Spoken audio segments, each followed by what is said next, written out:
শুরু হলো সব খবর উইথ জেডএসআরএম, কম সময়ে সব খবর একসাথে। আগামী 1 ঘন্টায় দেশ বিদেশ, খেলা, বাণিজ্য, বিনোদন সহ সব ধরনের খবরই আপনাদের জানাবো। আমি সৌমিত্র শুভ্র। খবরটা খুব বড় করে বলবো না, কিন্তু যতখানি বলবো তাতে করে আপনি জেনে যেতে পারবেন আজ কোথায় কি হলো। নিয়মিত আয়োজনে স্বাগত জানাচ্ছি আপনাদের সবাই। জীবাণুর বিরুদ্ধে নিরাপত্তায় হাতের কাছে যখন আছে সেফ হ্যান্ডস, চলুন কাজে হাত দিই আরো নিশ্চিন্তে। সেফ হ্যান্ডস, সেফ থাকুক অ্যাক্টিভ হ্যান্ডস। কাজী এন্টারপ্রাইজেস লিমিটেড। দেশে আরও 5 জন মারা গেলেন করোনা ভাইরাসে। 6,260টি নমুনা পরীক্ষা করে নতুন আক্রান্ত পাওয়া গেছে 688 জন। সব মিলিয়ে 10,000 ছাড়িয়েছে দেশে করোনা আক্রান্তের সংখ্যা। স্বাস্থ্য অধিদপ্তরের নিয়মিত অনলাইন ব্রিফিংয়ে এসব তথ্য জানান অতিরিক্ত মহাপরিচালক ডাক্তার নাসিমা সুলতানা। এ পর্যন্ত মারা যাওয়া 182 জনের 73 ভাগই পুরুষ, বাকি 27 ভাগ নারী। সবশেষ প্রাণ হারানো 5 জনের সবাই পুরুষ বলে জানায় স্বাস্থ্য বিভাগ। এদের মধ্যে 3 জনই ষাটোর্ধ্ব, যার মধ্যে 3 জন ঢাকার, বাকি 2 জন সিলেট ও ময়মনসিংহ থেকে আক্রান্ত হন। 24 ঘন্টায় প্রায় 17 ভাগ বেশি টেস্টের দাবি করেছে স্বাস্থ্য অধিদপ্তর। টেস্টের সংখ্যা আরও বাড়বে বলে জানান অতিরিক্ত মহাপরিচালক। একদিন 147 জন সহ মোট সুস্থ হয়েছেন 1209 জন। করোনা ভাইরাসে প্রাণ গেল আরও এক চিকিৎসকের। রোববার বিকেলে মারা যান আনোয়ার খান মডার্ন হাসপাতালের চিফ হেমাটোলজিস্ট, অবসরপ্রাপ্ত কর্নেল অধ্যাপক মোহাম্মদ মনিরুজ্জামান।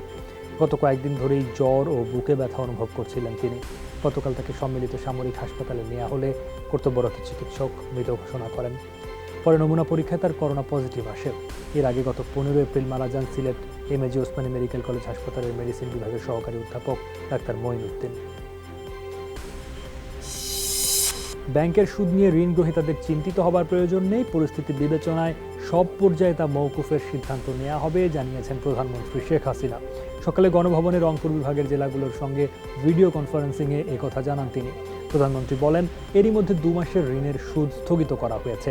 অর্থনীতির চাকা সচল ও রোজার কারণে ক্ষুদ্র শিল্প সহ কিছু ব্যবসা প্রতিষ্ঠান খুলে দেওয়া হচ্ছে। তবে এক্ষেত্রে সুরক্ষার বিষয়টি খেয়াল রাখতে সকলের প্রতি অনুরোধ জানান তিনি। চিকিৎসক, মাঠ প্রশাসন, আইন শৃঙ্খলা বাহিনী ও মিডিয়া কর্মীদের সুরক্ষিত রাখারও আহ্বান জানান শেখ হাসিনা। যাতে ব্যবসা বাণিজ্য সচল থাকে, যারা ইতিমধ্যে ঋণ নিয়েছেন সেই বড় ঋণ থেকে একবার ক্ষুদ্র ঋণ পর্যন্ত তো দুশ্চিন্তা না ভোগেন।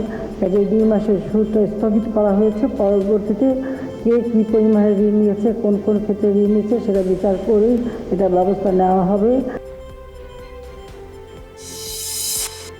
এদিকে আরেক দফা বাড়ানো হয়েছে সরকারি ছুটি। এবার 16 মে পর্যন্ত ছুটি বাড়িয়ে প্রজ্ঞাপন জারি করেছে জনপ্রশাসন মন্ত্রণালয়। প্রজ্ঞাপন অনুযায়ী ছুটির সময় অবশ্যই বাসায় থাকতে হবে। জরুরি প্রয়োজন ছাড়া বাসা থেকে বের হওয়া যাবে না। চালু থাকবে জরুরি সেবা। সড়ক ও নৌপথে পণ্য পরিবহনে নিয়োজিত যান চলাচল অব্যাহত থাকবে। ঈদ সামনে রেখে সীমিত পরিসরে দোকানপাট ও শপিং মল খোলা রাখা যাবে সর্বোচ্চ বিকেল 5টা পর্যন্ত। তবে মানতে হবে স্বাস্থ্যবিধি। বাংলাদেশ ব্যাংকের নির্দেশনা অনুযায়ী ছুটির সময় সীমিত আকারে ব্যাংকিং সেবাও চালু থাকবে। ঢাকার রাস্তায় ব্যস্ততা বেড়েছে মানুষের। বাস না থাকলেও অন্য যানবাহনের চাপে রীতিমতো যানজট তৈরি হচ্ছে এখন। সবার কণ্ঠেই এক অজুহাত, বের হচ্ছেন জরুরি কাজে।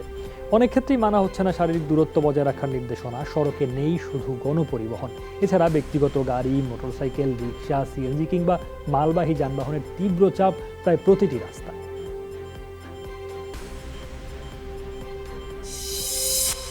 রাজধানীর প্রতিষ্ঠিত রেস্টুরেন্ট ও হোটেল সীমিত আকারে ইফতার বেচাকেনা করছে।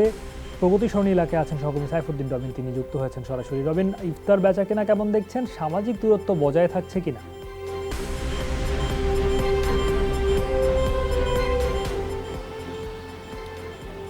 সৌমিত্র, বেচা বিক্রি চলছে, কিন্তু স্বাভাবিক সময়ের চাইতেই নিশ্চয়ই একটু উপস্থিতি এবং আয়োজন খুবই কম। কিন্তু সেই জায়গাটায় এখন এই শেষ সময়টায় প্রায় আধা ঘন্টার মতো সময় বাকি রয়েছে ইফতারের, তখন কিন্তু ক্রেতার তেমন একটা উপস্থিতি নেই। যদিও খানিক আগেও আমরা বেশ ভিড় লক্ষ্য করেছিলাম, তখন সেনা সদস্যরা এসে শারীরিক দূরত্ব, সামাজিক দূরত্ব নিশ্চিত করার ক্ষেত্রে তদারকি করেছে। তারা বেশ খানিকটা সময় এখানে ছিলেন।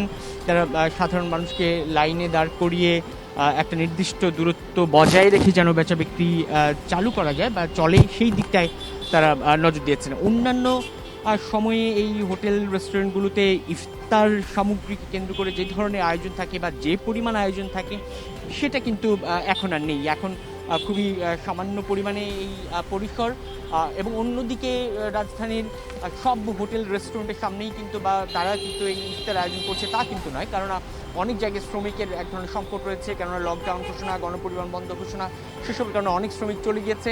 এরপর ইফতারের যখন ইফতার চালু করার নির্দেশ আসলো তারপর কিন্তু সেই শ্রমিকরা আর ফিরতে পারেনি। এর ফলে অনেক রেস্টুরেন্ট মালিক আর এই ইফতার আয়োজন করতে পারেনি। তারপরেও যারা করেছেন বিক্রির ব্যবস্থা রয়েছে, সেখানটায় কিন্তু দিন যত যাচ্ছে তত উপস্থিতি বাড়ছে, তবে সেটিও কিন্তু খুব বেশি তা বলা যাচ্ছে না। শ্রমিক রবিন, আপনাকে ধন্যবাদ।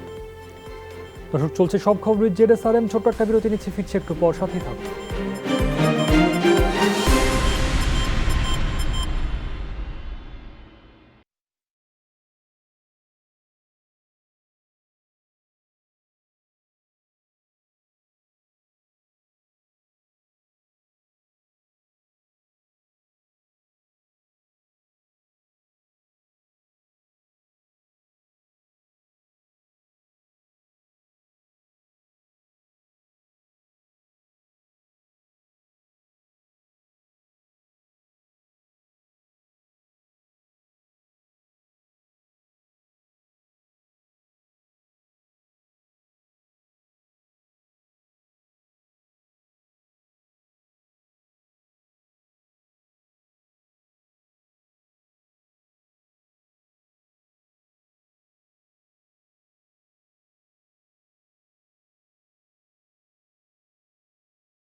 আবারও স্বাগত, দেখছেন সব খবর উইথ ZSRM।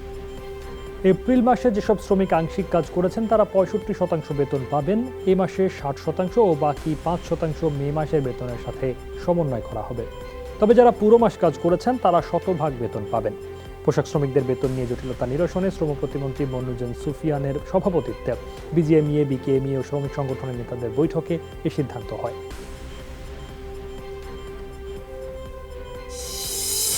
নোটিশ ছাড়া কারখানা বন্ধ করে দেওয়ার প্রতিবাদ ও বকেয়া বেতনের দাবিতে 2 ঘন্টা রাজধানীর বনানী চেয়ারম্যান বাড়ির সামনের সড়ক অবরোধ করে বিক্ষোভ করেছে একটি গার্মেন্টসের শ্রমিকরা। সকাল 11টা থেকে সড়ক অবস্থান নেন তারা।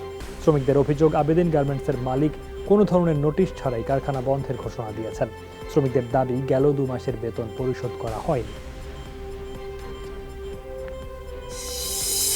করোনা সংকটে যারা সম্মুখ যোদ্ধা তাদের কোনো অবস্থাতেই মনোবল না হারানোর আহ্বান জানিয়েছেন আওয়ামী লীগের সাধারণ সম্পাদক ওবায়দুল কাদের। বলেছেন, প্রধানমন্ত্রী সহ পুরো জাতি এই যোদ্ধাদের পাশে আছে। সকালে সরকারি বাসভবনে ব্রিফিংয়ে তিনি কথা বলেন। ওবায়দুল কাদের বলেন, স্বাস্থ্যবিধি কঠোরভাবে মেনে চলার কোনো বিকল্প নেই।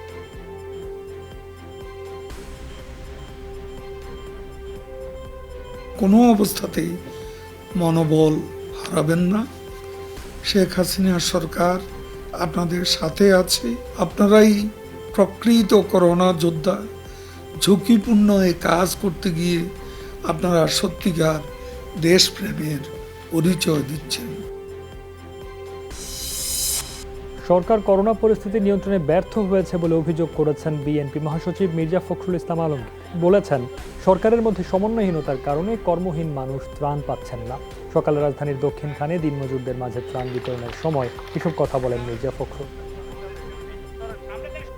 সবাই আজকে কর্মহীন হয়ে আপনার ঘরে অন্তরীণ হয়ে, এটাই একমাত্র এখন এটাকে ঠিক রাখার উপায়, যে দূরত্ব রাখতে হবে, যাতে করে এই যে আমি কথা বলছি তাতে যে আপনার ড্রপলেটগুলো যাচ্ছে এগুলো যেন অন্য কারোর মধ্যে না লাগে। করোনা পরিস্থিতিতে গণমাধ্যম কর্মীদের অর্থনৈতিক সুরক্ষা নিশ্চিতে সরকারের প্রতি আহ্বান জানিয়েছেন জাতীয় পার্টির চেয়ারম্যান GM কাদের। দুপুরে ভিডিও বার্তায় তিনি বলেন, গণমাধ্যম কর্মীরা ঝুঁকি নিয়ে কাজ করছে, তাদের অনেকেই করোনায় আক্রান্ত এবং একজন মারা গেছেন। জীবনের ঝুঁকি নিয়ে কাজ করলেও নেই ক্ষতিপূরণ ও চাকরির নিশ্চয়তা। এমন বাস্তবতায় গণমাধ্যম কর্মীদের জন্য সরকারের দৃষ্টি দেওয়া জরুরি বলে মনে করেন জাতীয় পার্টির চেয়ারম্যান। আমাদের গণমাধ্যম কর্মীদের প্রতি সরকারের বিশেষভাবে দৃষ্টি দেওয়া উচিত, যেহেতু এটা বেসরকারি খাতে পরিচালিত হয়। বেসরকারি খাত যাতে এদেরকে চাকরিচ্যুত না করেন, সময় মতো যাতে বেতন দেন এবং একই সঙ্গে তারা যেন সুরক্ষিতভাবে কাজ করতে পারেন, বা এই কাজ করতে গিয়ে তারা যদি কোনো ঝুঁকির মুখে পড়েন তাহলে যেন সেই ঝুঁকির ক্ষতিপূরণ তারা পান। করোনা ভাইরাসে প্রয়াত সাংবাদিক হুমায়ুন কবির খোকনের স্ত্রী শারমিন সুলতানা রিনার অবস্থার অবনতি হওয়ায় তাকে আইসিইউতে নেওয়া হয়েছে। রোববার রাত 2টার পর উত্তরার রিজেন্ট হাসপাতালের নিবিড় পরিচর্যা কেন্দ্রে রাখা হয় শারমিন সুলতানাকে। এর আগে করোনা ভাইরাসে মারা যাওয়া সাংবাদিক হুমায়ুন কবির খোকনকে নিয়ে মর্মস্পর্শী স্ট্যাটাস দেন তিনি। শনিবার রাতে নিজের ফেসবুক ওয়ালে সে স্ট্যাটাসে স্বজন হারানোর কষ্টের কথা তুলে ধরেন তিনি। প্রিয়জন হারানোর বিষয়টা মানতেই পারছে না তার পরিবার। লেখেন, সন্তানদের সান্ত্বনা দেওয়ার ভাষাও খুঁজে পাচ্ছেন না তিনি। চলছে সব খবর উইথ জেরুসালেম। আজান ও ইফতারের বিরতিতে যাচ্ছি, সাথেই থাকবেন।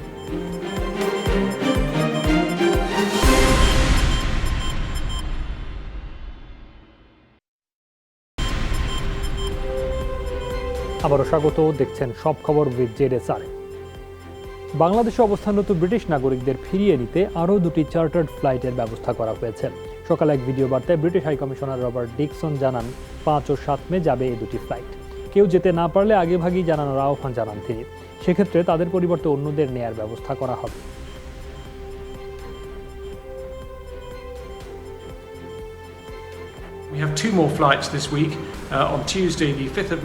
বাংলাদেশে অবস্থানরত ব্রিটিশ নাগরিকদের ফিরিয়ে নিতে আরও 2টি চার্টার্ড ফ্লাইটের ব্যবস্থা করা হয়েছে।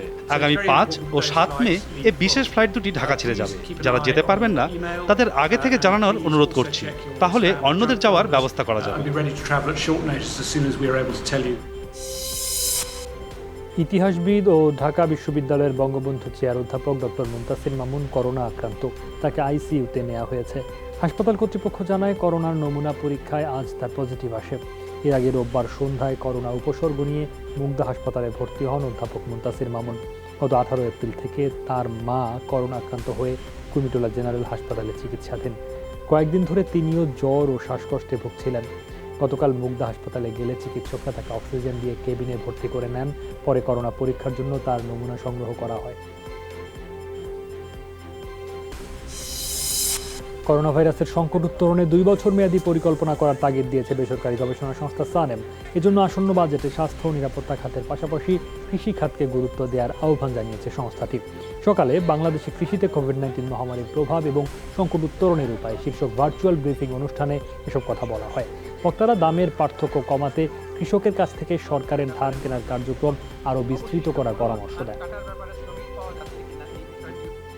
গার্মেন্টসের যে প্রোটোকল, সেটা অবশ্যই কৃষি থেকে পার্থক্য হবে। এই প্রোটোকলগুলো ডেভেলপ করা খুব দরকার, এখনো সময় আছে। আমি মনে করি এটা যদি আমরা করতে পারি, কারণ এটা কিন্তু প্রোটোকল ডেভেলপমেন্টটা খুব রিলেভেন্ট হবে আমরা কিভাবে এখান থেকে বের হয়ে আসতে পারবো।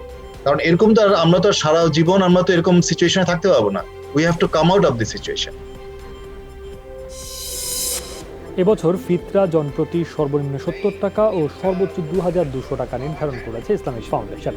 সকালে বায়তুল মোকাররম জাতীয় মসজিদে ফিতরা নির্ধারণে সভায় এই সিদ্ধান্ত নেওয়া হয়। জানানো হয়, গম ও আটা দিয়ে আদায় করলে একসাথে এর বাজার মূল্য দাঁড়ায় 70 টাকা। জব দিয়ে আদায় করলে 270 টাকা, কিসমিস দিয়ে আদায় করলে 1500 টাকা, খেজুর দিয়ে 1650 এবং পনিরের দর হিসেব করে সর্বোচ্চ 2200 টাকা দিয়ে ফিতরা আদায় করা যায়। গম দ্বারা যারা আদায় করবেন বাজার মূল্য নির্ধারণ করা হয়েছে 70 টাকা। যারা পনির দ্বারা আদায় করবেন 667 টাকা কেজি হিসাব করে 3 কেজি 300 গ্রামের বাজার মূল্য নির্ধারণ করা হয়েছে 2200 টাকা। অর্থাৎ সর্বনিম্ন 70 টাকা, সর্বোচ্চ 2200 টাকা। লকডাউন ভেঙে ব্রাহ্মণবাড়িয়ায় 2 পক্ষের সংঘর্ষে অন্তত 25 জন আহত হয়েছে। দুপুরে বিজয়নগর উপজেলার একতারপুর গ্রামে এই সংঘর্ষ হয়। আহতদের পার্শ্ববর্তী হবিগঞ্জের মাধবপুর উপজেলা স্বাস্থ্য কমপ্লেক্সে চিকিৎসা দেওয়া হচ্ছে। পুলিশ জানায়, একতারপুর গ্রামের বাসিন্দা শাহ আলম মাস্টার ও হাশেম মেম্বারের লোকজনদের মধ্যে দীর্ঘদিন ধরে বিরোধ চলছিল। এরই জেরে দুপুরে 2 পক্ষের লোকজন দেশীয় অস্ত্রশস্ত্র নিয়ে সংঘর্ষে জড়িয়ে পড়ে। ব্যবসায়ী শরীফ হোসেনকে হত্যার প্রতিবাদে ও হত্যাকারীদের শাস্তির দাবিতে বিক্ষোভ মিছিল মানববন্ধন হয়েছে নারায়ণগঞ্জে। সকালে দেওভোগ আদর্শনগর এলাকায় এই বিক্ষোভ মানববন্ধন করা হয়। বিক্ষোভকারীরা শরীফ হত্যার সাথে জড়িত সন্ত্রাসী শাকিল ও লালনকে গ্রেফতারের দাবি জানায়। তাদের অভিযোগ, গত 1 এপ্রিল সন্ত্রাসী শাকিল ও লালন বাহিনীর সদস্যরা দিন দুপুরে ব্যবসায়ী হোসেনকে কুপিয়ে হত্যা করে। সিসিটিভির ফুটেজ থাকলে অভিযুক্তদের ধরতে পুলিশের বিরুদ্ধে গড়িমসির অভিযোগ রয়েছে। চট্টগ্রামের পটিয়ায় পান দোকানদার আব্দুল কাদের হত্যার সাথে জড়িত শাওন নামে একজনকে গ্রেফতার করেছে র্যাব। সোমবার ভোরে লক্ষ্মীপুর থেকে তাকে গ্রেফতার করা হয়। র্যাব জানায়, আব্দুল কাদেরের পান দোকানের পাশের আজিজিয়া রেস্টুরেন্টের কর্মচারী শাওন টাকা আত্মসাতের লোভে 20 এপ্রিল রাত 3টার দিকে সহযোগীদের নিয়ে ঘুমন্ত পান দোকানদারকে হত্যা করে শাওন। এরপর 3,500 টাকা নিয়ে পালিয়ে যায়। করোনা মোকাবেলায় প্রধানমন্ত্রী শেখ হাসিনার পদক্ষেপ অনুকরণীয় দৃষ্টান্ত বলে মন্তব্য করেছেন ভোলা 3 আসনের সংসদ সদস্য নুরুন্নবী চৌধুরী শাওন। সোমবার তজুমুদ্দিন উপজেলার শম্ভুপুর ও সোনাপুর ইউনিয়নের 1500 হতদরিদ্রের মাঝে প্রধানমন্ত্রীর বিশেষ ত্রাণ বিতরণকালে তিনি কথা বলেন। এ সময় জনপ্রতিনিধিদের সততা ও নিষ্ঠার সাথে কর্মহীনদের সেবা করার আহ্বান জানান এমপি শাওন।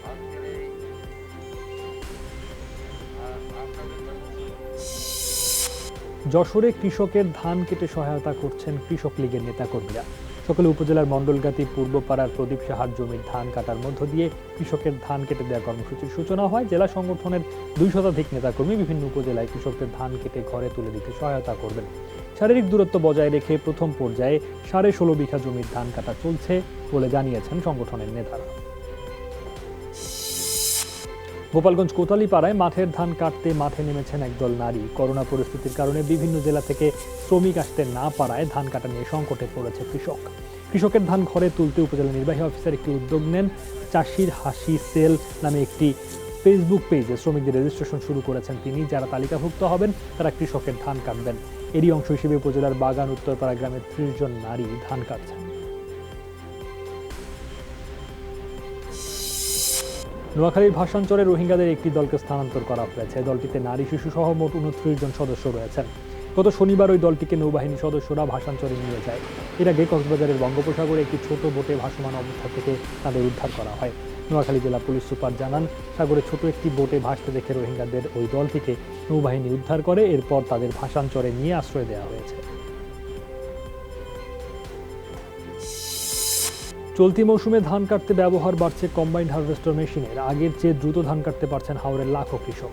এর সুবাদে কমে গেছে উৎপাদন খরচ। কৃষকরা বলছেন, পর্যায়ক্রমে হারভেস্টর মেশিনের ব্যবহার বাড়লে ধানের অপচয় অনেক কমবে।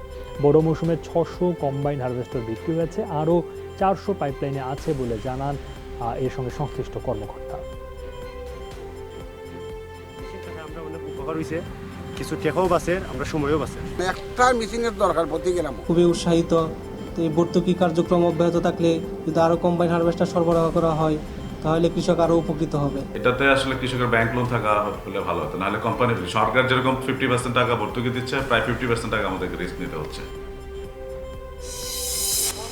করোনা ছুটিতে কর্মহীন ঘরবন্দি মানুষের মাঝে ত্রাণ বিতরণ করেছে গাজীপুর মহানগর বিএনপি ও এর অঙ্গ সংগঠনের নেতাকর্মীরা। সকালে টঙ্গীর টিএনটি কলোনির 500 পরিবারের মাঝে ত্রাণ সামগ্রী বিতরণ করা হয়। এ সময় উপস্থিত ছিলেন মহানগর বিএনপি সভাপতি হাসান উদ্দিন সরকার, সাধারণ সম্পাদক মোহাম্মদ সোহরাব উদ্দিন সহ অঙ্গ সংগঠনের নেতাকর্মীরা। নেতারা জানান, বিএনপি চেয়ারপারসন খালেদা জিয়ার নির্দেশে হতদরিদ্র মানুষের মাঝে খাদ্য সামগ্রী বিতরণ করা হচ্ছে। চলতি বছরের শেষেই করোনা ভাইরাসের টিকা তৈরি সম্ভব হবে বলে আশাবাদী মার্কিন প্রেসিডেন্ট। ফক্স নিউজকে দেয়া বিশেষ সাক্ষাৎকারে ট্রাম্প আশা করেন কোনো না কোনো দেশের গবেষকরা পাবেন সাফল্য। অন্যদিকে দ্বিতীয় দফায় কোভিড-19 প্রকোপ ঠেকাতে নতুন কৌশল নিচ্ছে ব্রিটেন। আগামী সপ্তাহে আইল অব ওয়েতে শুরু হবে পরীক্ষামূলক কর্মসূচি। টিকা বা প্রতিষেধক তৈরির জন্য 2, 4, 5 এমনকি 10 বছরও সময় লাগে, কিন্তু ইতিহাসের সবচেয়ে দ্রুততম সময়ে যুক্তরাষ্ট্র ভ্যাকসিন বানিয়ে দেখাবে। যুক্তরাজ্যে করোনায় মারা গেছেন 28,000-এর বেশি। গেল 24 ঘন্টায় প্রাণহানির সংখ্যা কমেছে। আই লাভ ওয়েটের জনগণকে একটি অ্যাপস দেবে সরকার, যার মাধ্যমে পরীক্ষা, অনুসরণ, শনাক্তকরণ পদ্ধতিতে খুঁজে বের করা হবে আক্রান্তকে। করোনা ভাইরাসে বিশ্বজুড়ে প্রাণহানি কমেছে গত 24 ঘন্টায়। মোট মৃতের সংখ্যা এখন 2.5 লাখের কাছাকাছি।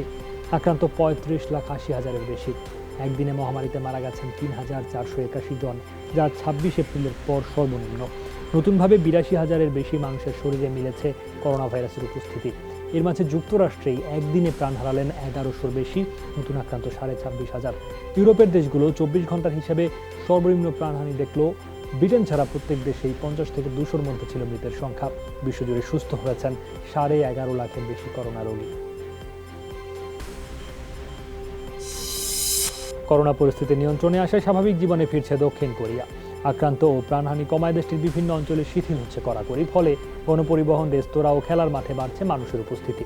সামাজিক দূরত্ব শিথিলের সরকারি ঘোষণার পর ভিড় বাড়ছে গণপরিবহনগুলোয়, ক্রেতা বাড়ছে রেস্তোরাঁ আর শপিং মলগুলোতে।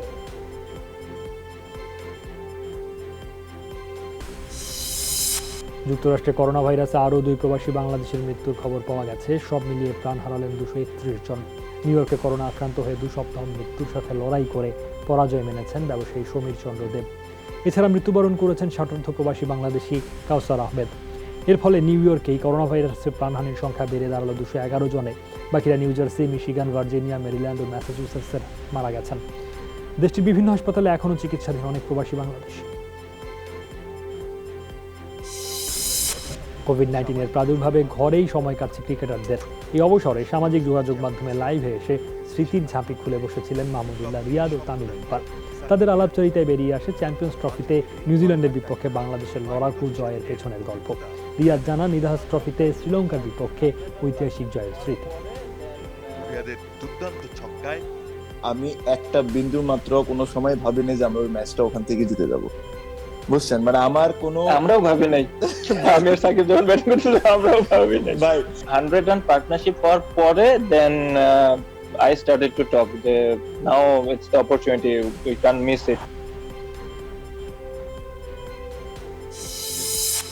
করোনা ভাইরাস মহামারীতে অসচ্ছল ক্রিকেটারদের পাশে দাঁড়াতে তহবিল গঠন করছে ভারতীয় ক্রিকেট অ্যাসোসিয়েশন ICA। তহবিলে সংগ্রহ হয়েছে প্রায় ৩৯ লাখ রুপি।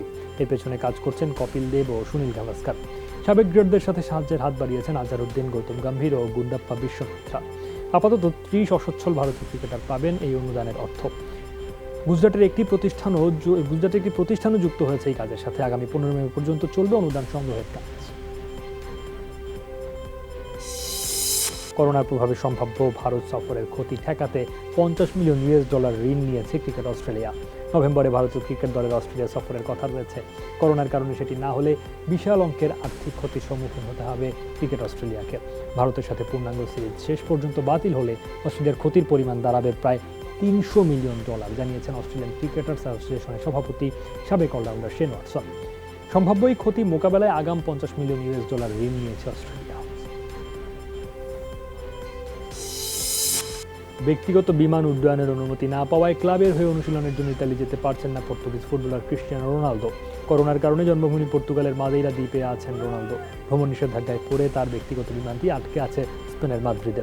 পর্তুগালের টিভি চ্যানেল TVI জানিয়েছে শোনালদোর বিমান উড্ডয়নের অনুমতি দেয়নি স্পেন সরকার। তবে আজ এই জটিলতার অবসান হওয়ার কথা রয়েছে। করোনা ভাইরাসের কারণে মার্চ থেকে স্থগিত সিরিয়া। তবে দর্শক শূন্য মাঠে ম্যাচ আয়োজন করে হলেও 2 আগস্টের মধ্যে লিগ শেষ করতে চায় কর্তৃপক্ষ। করোনায় সংকটে পড়া মানুষের পাশে দাঁড়াতে রমজানে 3 মুসলিম দেশ তুরস্ক, সিরিয়া ও সোমালিয়ায় 85 লাখ টাকা অনুদান দিলেন আর্সেনালের জার্মান মিডফিল্ডার মেসুত ওজিল। অসহায় পরিবারের পাশে দাঁড়াতে তুরস্কের রেড ক্রিসেন্টের মাধ্যমে অনুদান দিয়েছেন $1,01,000। দেশটির আন্দেলো এজেন্সি জানিয়েছে 3টি মুসলিম দেশে ইফতার আর সাহরির জন্য ব্যয় করা হবে ওজিলের অনুদানের অর্থ, যার মধ্যে তুরস্কের 16,000 মানুষের ইফতারের ব্যবস্থা হবে গোটা রমজানে।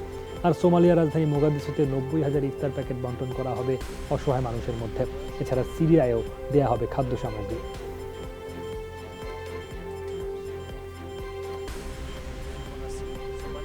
এই ছিল আজকের সব খবর উইথ জেডএসআরএম। যে কোনো সংবাদ সবার আগে জানতে চোখ রাখুন যমুনা টেলিভিশনে। ভিজিট করুন আমাদের website, Facebook page, YouTube channel. Log in করুন www.যমুনা.tv, ফেসবুক/যমুনা টেলিভিশন, ইউটিউব/যমুনা টিভি বিডি। এতক্ষণ সাথে থাকার জন্য সবাইকে ধন্যবাদ।